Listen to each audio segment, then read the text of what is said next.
Welcome to this episode of History and Now. Today we will look at aspects of the economy of the Mughal Empire and some possible explanations for its decline and what lessons can we learn for our own long-term economic security. Babur, the founder of the Mughal Kingdom of Delhi, was fortunate in inheriting a robust and functional land revenue collection system from the preceding Sultanate of Delhi, that is the Lodi dynasty. During the brief interruption of the Mughal rule by Sher Shah Suri, the network of tax assessment and collection was regularly improved, and when Mughal rule was restored, Emperor Akbar continued to build on the economic structure. By this point, the Mughal Empire was second only to China as the largest agrarian empire in the world. During the rule of Emperor Jahangir, the Mughal Empire overtook Qing dynasty of China and Western Europe, and it was responsible for an estimated 25% of global output. This brings us to a crucial point. What factors led to this development? Traditionally, historians have tended to focus on the Mughal economy as an extractive institution. That means revenue collection from the agrarian class upwards to the state institutions. This simple model isn't able to explain the huge growth in the Mughal economy from the 17th century onwards. Records show that there was a very well-developed internal as well as external trading market in agricultural produce and in the processing of agricultural goods. The textile industry started developing, and this growth in trade and commerce fueled a demand for credit and financial services. Here we must make the distinction between money lending and providing credit for trade.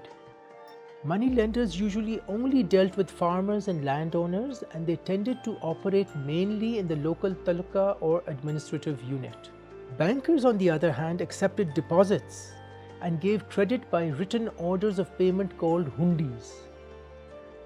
This network operated across the empire and is still used today, whether we call it hawala or hundi. Banking firms were also appointed by the emperor to provide cash and credit for the payment of salaries and other expenses on a regular basis. This helped the state not be dependent on the seasonal delivery of land revenues to the capital, allowing the ruler to carry out construction or conquest. Crucially, these banking firms also started acting as an agency to the state and became what we would call an outsourced government function. They were private institutions performing a state service at the central, regional, and local level. The problem with using a private firm, then as now, is the provision and guarantee of actual safety and protection, as well as control and regulation of their activities. Almost all government departments of income and expenditure required the extension of credit or cash to continue operations. For the banking firms, however, the revenue collection service was becoming more preferable than just the credit service it provided to the Mughal government. This involvement increased from 1650 to 1750, and it brought bankers more directly than before into positions of political power all over India. In 1664, the Maratha ruler Shivaji carried out the first of his attacks on the prosperous trading city of Surat on the Gulf of Cambay in modern-day Gujarat. The primary aim of these attacks was to target the rich traders and financiers of Surat and demonstrate the inability of the Mughal Emperor Aurangzeb to provide safety and protection to the commercial elite of this commercial hub. This strategy was ultimately successful, and many moved to Pune and sought protection with the Maratha Peshwa state, which also became their primary customer for financial services. The refusal or diversion of resources by banking firms operating within the Mughal Empire led to an undermining of the authority of the emperor. This credit squeeze on the Mughal state contributed to dissension among mansabdars and jagirdars and can be seen as a factor in the breakdown of the mansabdari administrative system and the resultant challenges from newly established regional rulers.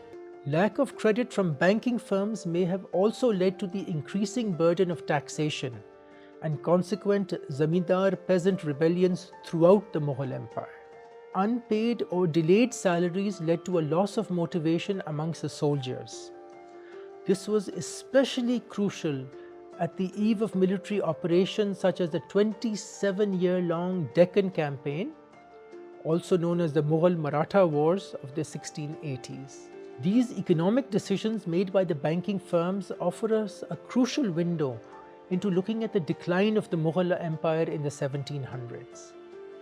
It helps explain the rise of the European trading companies operating in South Asia, as well as the rise of regional powers in Bengal, Hyderabad, Deccan, and the Peshwa Kingdom. This view of history emphasizes processes rather than events or individuals in looking at the reasons behind the what, who, and why of events. How do we know that this process of outsourcing revenue collection was so important? Well, we just have to look at what the next emergent power did. Initially, the British East India Company also used these banking firms for credit and in fact developed partnerships with the great firms. However, by the 1750s, the British East India Company was firmly in the seat of power, and it turned against indigenous bankers and systematically displaced them, usurping their functions as bankers to the company and to other political rulers, and downgrading their roles both in the collection of land revenue as well as in terms of political power. The British East India Company, and then after 1858, the British Crown Government, understood the importance of the system of land settlement, assessment, and revenue to underpinning the centralized control and financial viability of state institutions. Even today, we have these same concerns over revenue collection and distribution between central and regional or provincial governments. I should know. Living in Islamabad while belonging to a smaller province of Pakistan, I often get dragged into arguments for and against the 18th Amendment. Back to land and land settlement and land assessment and collection of land revenue. Why is land so important? Professor Douglas North, the co-recipient of the 1993 Nobel Memorial Prize in Economic Sciences, has written extensively on property rights, transparency of land title, and the pathway to economic development. Today in Pakistan, we talk about Patwari culture and impediments to economic growth. Digitalization of land records is crucial to attract foreign investment in land development. Transparency of land title is a launchpad for economic growth. In the pre-modern world, an extensive agricultural and land revenue system helped the Mughal Empire become a global economic superpower. The banking and trade services and activities took the Mughal Empire to an even higher level, almost 10 times the size of France at the time. Imagine the size and clout of this economic giant. And yet, within the span of 150 years from the death of Aurangzeb in 1707 to the 1857 War of Independence, how did this giant collapse so spectacularly? Whether you choose to focus on personalities or a series of events, that is, external shocks, or institutions and processes, there are lessons for us today. The relationship and role of financial institutions, both foreign and domestic, on the national economy and our ability to obtain and service credit is one that we are currently grappling with. All sides of the political spectrum can see that domestic political goals are often subject to the donors and lenders' socio-economic agenda. A country cannot be said to be free until it has the economic clout to service its own debt and obligations. To this, we can safely add that the country must also have control over its own resources, mineral, financial, and physical. Outsourcing revenue collection and payments to private banking firms clearly undermined the Mughal Empire and helped sow the seeds of its eventual disintegration. Don't forget to share your feedback Please like and share the video and subscribe to Pakistan Now. Until next time, Khuda Hafiz.